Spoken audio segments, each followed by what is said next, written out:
Hi everyone, welcome to my channel. Well, this summer seems to be getting away from me. Got a lot of projects going on. I've been working on this door frame here, and what I envision is two swinging doors. And then I thought I'd want them swinging in because I was thinking of using the frames for the sliding doors as screen doors. So I could have two doors swing in with the polycarbonate and then replace this polycarbonate with some screen and have that on the outside, so that would give good ventilation. But it's going to be custom. What I did is I have some pressure treated 2x4s, and it's slow going because these have to be customized to accommodate some of the bolts and some of the ideas that I have. I wasn't exactly sure, again, I don't want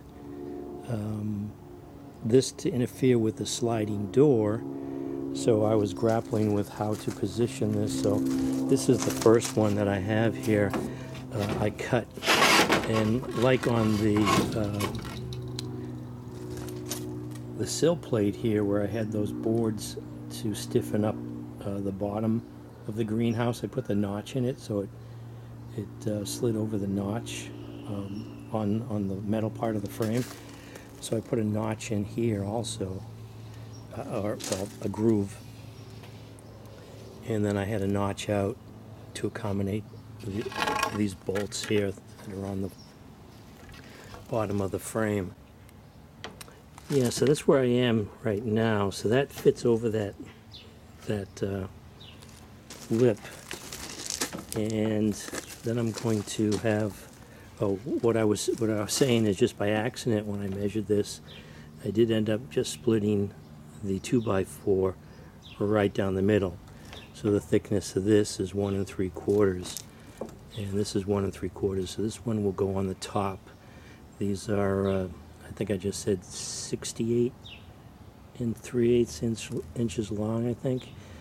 So what I have is some L brackets that I'll put on the ends also to stiffen that up. But once I have this all cut, I'll square it off, and then I'll put screws in from the bottoms into the top. Again, this is going to be the top one. This is in the side. Just putting that for demonstration purposes. So I'll have an L bracket on this, because I'm really trying to figure out how to get this so it's stiffened up. Sorry, there's an oil truck going by.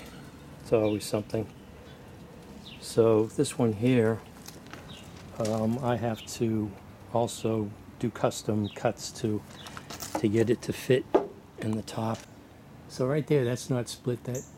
That rail there is two pieces, and there's some nuts and bolts on the other side, all right in the center there, that I have to accommodate.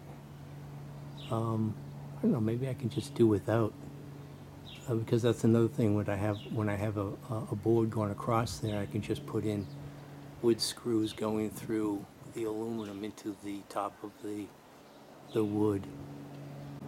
So once I have that framed in wood, it's easy to make some doors and then put hinges on the wood there so I can open and close them. And I've been working on the grapes here, been weeding, and this here is Niagara. Had to resort to some tough love on this. The vine was just out of hand. It was 20 feet away from the main trunk, and although it's a big producer, I'm not a big fan of the seeded grape. But here's a shoot coming straight up, so maybe at the end of the season I'll lop off this one too. But I had like 3 grape varieties that I purchased from Stock Brothers, and I forget what that one is. It might be Candace. And then this here was just from local big box store, the Niagara. I had it in a pot forever, sort of torturing it in a pot, and then it grew through the pot and finally put it in the ground like years later. I think this is the 3rd year that it's been in the ground. This here is interlocking, and I was just looking on the Stark Brothers website. They don't carry this one anymore. And I think this is a German variety. So it didn't look like it was doing too good. I had it in the shade, and I thought it had grown through the pot, but it hadn't, and it was waterlogged. So hopefully I had a portion of the vine here, and that looked a little bit more promising, so I staked it, put some soil on top of it, and that should form some roots for a backup. But as soon as I put this on the ground, we've had some good rain, so it's nice and soaked in. And what I want to do here is build a cage around these grapes. So that's on the list of things to do also. Yeah, so I'm really behind here. I finally got just threw these out, no transitioning. Do have them on the shady side of the house, but it's do or die. I have them out. I thought something finally, or something already got these, but I think it's just the blossoms fell off here. I got a couple of tomatoes that have set. So got some eggplants, cauliflower, different varieties of tomatoes, indigo rose, Japanese BT, delicious 100, delicious, eggplant, brandy wine, cantaloupe. Yeah, I've got either the watermelon or the cantaloupe here on top of the old microwave oven. Need to throw out. And here's some more. Let's see, what is this? Number 11. So that is Sugar Baby watermelons. And here, number 10. Number 10 is Sierra Gold cantaloupe. I mean, it didn't look like the sun burned them up. It looked like they adjusted pretty quickly from coming out of the lean-to. So I want to do a bunch of plantings just right in the ground. And they don't make things like they used to. The pitchfork broke, so I had to get another one. And here we have catmint still in those pots, taken off. I have to find a place for those. But I have radishes here that I've let go too long, and they're sort of like Jurassic Park radishes. Let's see, here's I think a little scoring on here is from slugs. So I already tried these. They're really spicy, and I thought they would be fibrous, but they're not. They're really good. So here's some radishes, and then I've got daikon radishes that I thought I had too far apart or not. They really filled in here, and I don't know how long it takes to. Well, I can see the top of that one there. So I don't know if I have the package still, but they just really took off all of a sudden. Those are the tomatoes there that I managed to get in the ground. And this here is sage. This is a big mistake. I cut these all the way down to these woody stems in the spring, and they've just taken off. And I was going to not throw them out, but remove them from the raised bed.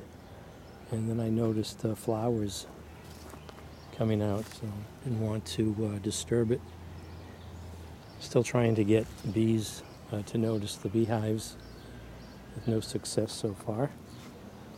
The carrots are really starting to take off.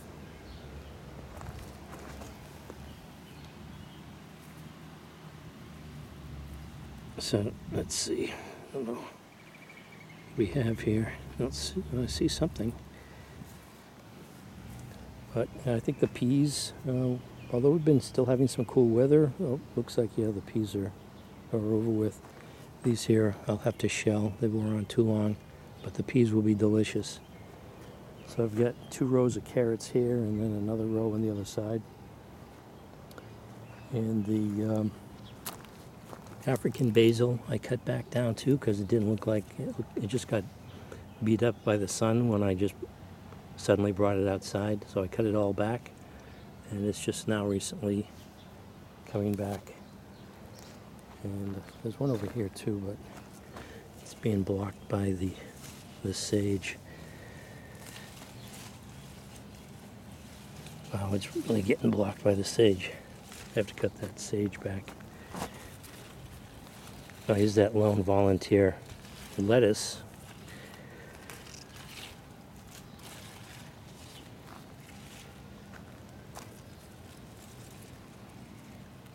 Weeds always find a way to hide in here.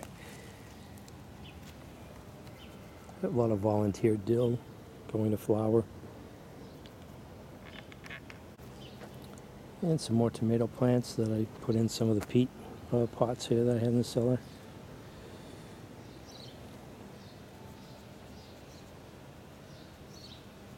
Along with the Miwa kumquat seedlings.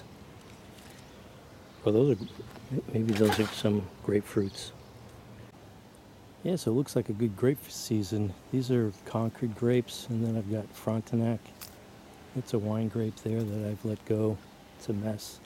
Although I did some pruning, but immediately they're already growing back onto the blueberries. And the blueberries really like their new location. Doesn't seem to be any transfer shock.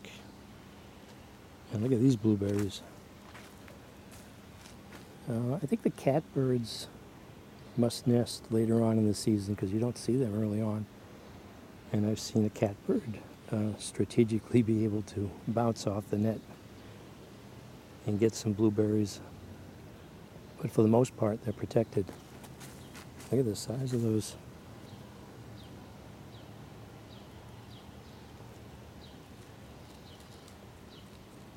So one thing, it's difficult to get one. There we go.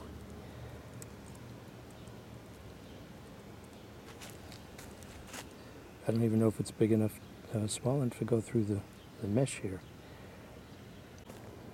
Yeah, so that's a good sized blueberry. Doesn't necessarily mean it's going to be a good tasting blueberry though.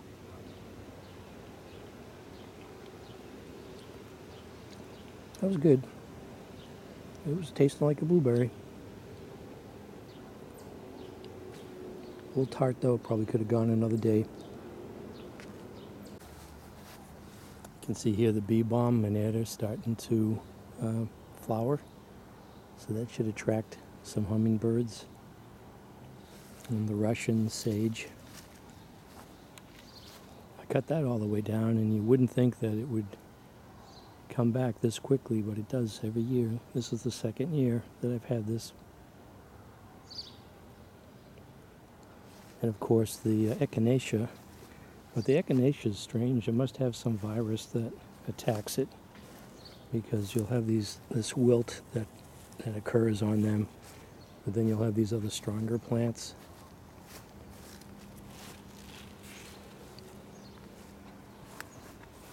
There's one that is flowered. It's not the best. It's got some strange petals on it, deformed petals. This is some wildflower. I think that is remnants of some Johnny Seeds wildflower pack seeds that I had put down one year, and then they come up just self-seeding. Pretty nice bright blue flowers. Don't know what it is though. So that's it. I've got the cauliflower here that I want to put in the ground, and then use that row cover, the green row cover, to put over this, because I think this has a certain fly or pest that attacks it. And the eggplant.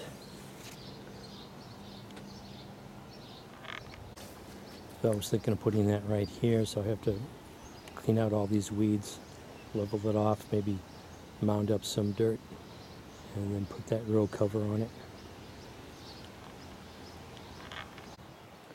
So this is New England Gardening with a quick look around the garden and the projects that I have going on. Thanks for watching.